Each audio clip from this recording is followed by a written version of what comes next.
All right, welcome back for another episode of Dried Blood. We have with us Quincy's Tavern, Critical Dice, joining us tonight for their very first death match. Jason, you're the winner. How's it feel?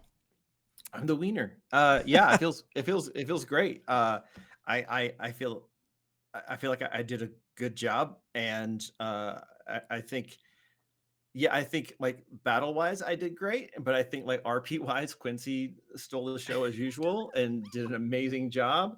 And yeah, it was a lot of fun. Yeah, I think there's a lot of really good moments. I'm glad that you did it in the best way that was like it makes the most sense, and it's also like, oh, that is actually really gruesome with like the auto crits, the like for several times in a row. I'm like, oh gosh, yeah, dice weren't on my side for that, but I still had Yeah. fun though. Well, the dice were in your favor like early on, At the and beginning, yeah. then Mhm. yeah, and then Creepy Doll came out, and then you rolled garbage the rest of the It was the game. doll. It Yeah, was I that doll. blame the Small doll. note, if you befriend the doll, you only take a D4 of damage and then she becomes your familiar. What does the doll Yeah. do then? Like, does she have like scissor Similar- hands and She can bite and Similar stuff. to an imp, she bites, unholy burns, and then of Yeah. course poison explosion at the end. Yeah, no, that was I don't care if she would like make me a birthday cake. It's not happening. No. I was like, yeah, this gotta go. This is good. Yeah. We've had that. That was He's our. together with other porcelain dolls now. I think that was our first chaotic event, wasn't it? Ever? Yes, ever. Yeah, I She think- was our first ever.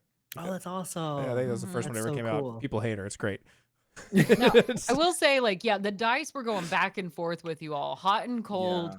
But my favorite thing is seeing how players react to the dice because that tells me when a person is a good player, when they don't get discouraged, when they get a nat 1, or they know how to play it right when they get the nat 20, right? These are the extreme things of like, yeah, I'm not going to be all put out by it, or I'm not going to abuse the rules. How do I make this still like an awesome game? And both of you just really showcased how talented you are at the table of saying, here's how we're going to tell the best fucking story we can. You all have been playing together for how long now? A little over a year. Little Okay. over a year, but I think about 95% of my D&D experience has been playing with Jason. Either having I'm him so as my sorry. GM.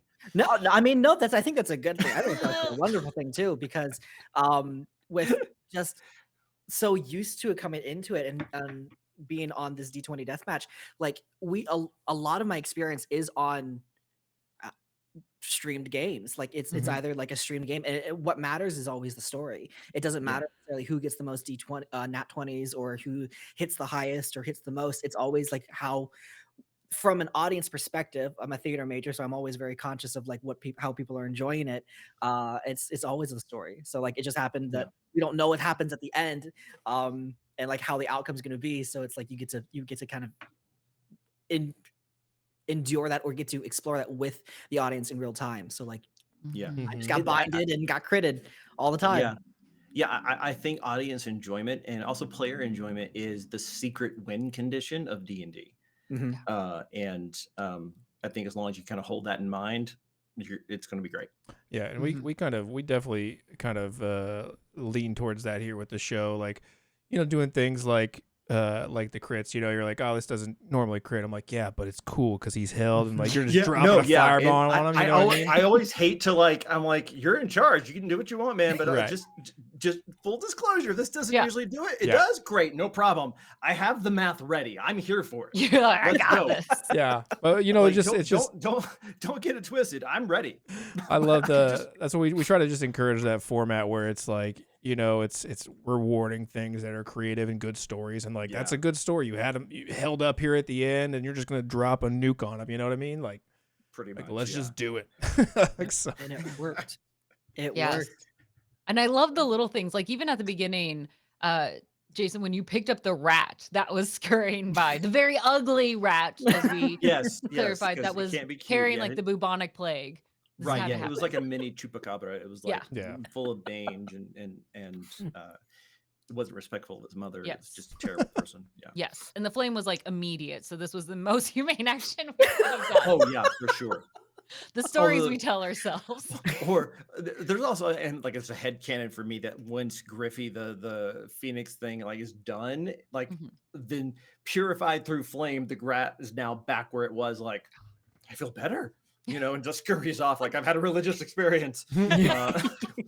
I must go back and tell the others. Yes, the order of the sacred flame. I have seen the secrets. It's now a cleric. We can play it in the next game. It's a cleric, and its holy symbol is a chest Yes. with a butt on it. Yes. But it just looks like boobs, but they keep having to clarify. No, this is No, a no, no. booty. Yeah. The reformed Fireites, they think it's boobs, but Yeah. the traditional ones, the orthodox ones, they think it's butts. So Yes. there's a Mhm, schism there mhm. religiously. Yes. Interesting. I think Interesting. What a weird denomination. I want to see the I'm artwork for it. for these two different factions. I have pamphlets. 1 second. One's a heart upside down and one's another heart right side up. Yeah. The shape of them. I feel like I have to, not to detract from this boob butt talk, but I feel like I have to know, Griff, so far the Shadow King has murdered 2 champions and attempted the third. You got away for the time being. What's your next move? Hide and learn more information, because he's, as I established, he's like a strategy game hustler in taverns, and like my headcanon is that like when he like a pool shark, when he like beats somebody, he's not going for money, he goes for like inconvenient things. So like he'll wait, the final wager's like the sheath to your sword. So now it has your sheath, and as you have your sword, you've got like nowhere to put it. And he's like, yeah, but now you'll remember me forever. And so he's just like waiting and biding his time, watching like, how does this chaos work, and how do I find a win in all of this, and also maybe hopefully just get out alive. So he's just watching and waiting. Good news. Once we're finished with this temple, it's pretty much empty and not used the rest of the time. So Awesome. you could live there like a homeless person. That sounds about his speed. Yeah, that sounds right. Is it if you squat there for how long it becomes yours? Squatters' rights? He's going to say 30 days and then stand like just Yeah. adamantly say that. Yeah. Yes. We'll find you a good lawyer. Don't worry. Mhm. Yeah. I want what's his name? All right to be my lawyer. Matthew McConaughey. McConaughey. Yeah, I think that's the right vibe to go with. Yes. Or It's my cousin trustworthy. Denny.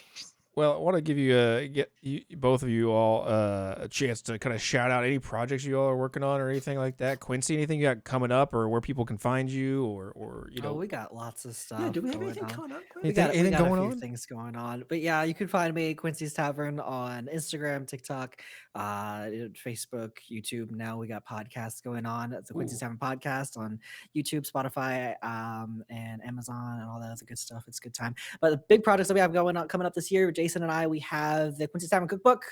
The Traveler's Guide to the Lucky Griffin, Recipes and Regalings. It is a artifact type cookbook, fully illustrated with stories, kind of journalistic, with an annotations from Quincy and his friends at the tavern. So kind of diving into that lore, hoping to expand on it in future books to create kind of like a system agnostic setting for people to use the tavern and whatnot. But with the tavern being not only a fictional setting, we have something coming up in May where the tavern will be a physical place in a sense for Evermore Park. We're doing something called the Convergence, which is kind of a soft, like a LARP con, a mini con, a kind of meetup type thing. Mhm. It's an Evermore immersive fantasy getaway. Cool con. Yes, it's it's a good time. We're really excited for it. We're kind of doing a just a kind of a week-long takeover at Evermore Park in Salt Lake City, Utah, the first week of May. We got some really cool people coming, DMs and just mutuals of ours that you probably have seen on the on TikTok or whatever as well. Social medias like One Shot Questers and Arcane Anthems and Jeremy and Jasper from Three Black Halflings, Gabe from Gabe James Games. Really cool people, really excited for them to be there and to lend their talents and just kind of help make the place just really fun. So really excited. Yeah, Perfect. that I think that was our like big thing, was just like we wanted to be a lot of fun, be different than most other cons, and then also let people, for at least for one weekend, actually visit Quincy's Tavern. So that's our aim, and we're super excited about it. It is 74 days away from now. Coming up. You guys are counting down. This is intense. It's Yeah, it is. That's we're not a there. lot of time left. No, it's Yeah. not. Fortunately, we've got almost everything done, and so yeah. So for you just get to come Friday, that Saturday, and hang out and enjoy the park and the quests and all the things that Evermore has to offer, enhanced by the Lucky Griffin Tavern. And Evermore is a darling place. And It's people only have really to, good. if they Google Evermore, there's a tab that says the convergence. So it makes it Mhm. really easy to find Right. all the details, all the events, what their tickets include, because you'll also have events like archery, potions making. So, and then they get to watch all their favorite shows like live with DMs or even be able to sit at the tables, right?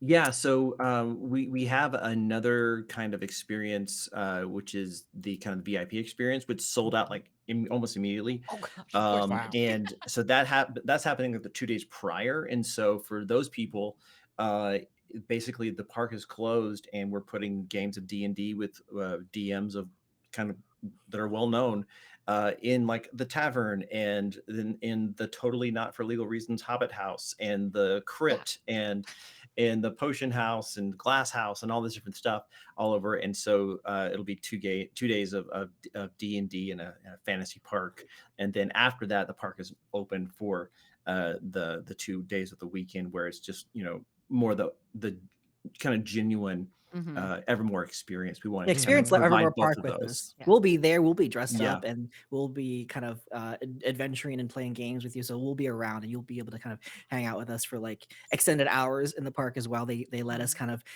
have the park open a couple hours later, open a little bit earlier too, so we can kind of just have a good time, good afternoon playing games and just hanging out in a fantasy park, being nerds dressed up in our fantasy cosplays. Yes, everyone's gonna cosplay. That would be so much Man. fun. Perfect. That sounds super dope. Jason, where can everybody else find you as well? You can find me at Critical Dice on Instagram and Heaven Help Us TikTok. And you can also find all the stuff that I do at thecriticaldice.com. Dice subscriptions, apparel, and more, including Quincy Tavern stuff Ooh. that I'm always repping. So, merch and things for other content creators as well, like the Smoking Barrel, Arcane Anthems, Dempsey and Davis, and all that kind of stuff. But yeah, you can find all my stuff those places. Perfect. And we like to kind of wrap up the show with one last final thought, a piece of advice, a catchphrase, whatever you want, just a final word to the Acolytes, either from yourself or from your character. Anything you wanna leave the Acolytes with as a parting thought. Quincy, you wanna go first? Oh gosh, put me on the spot there. Yeah. For the Acolytes, as Captain Fodder in his ashes, kind of like maybe it morphs together to like eyeballs and a rough kind of a mouth, and be like, all right, just as long as you're chaotic and you're having fun, screw the rules. I like it. Who needs rules? Overthrow the system. Yeah. Sometimes it's about the booty you find along the way. Oh gosh. That's perfect. That's a perfect place to end. All right, everybody. We'll see Amazing. you on the next episode of D20 Deathmatch.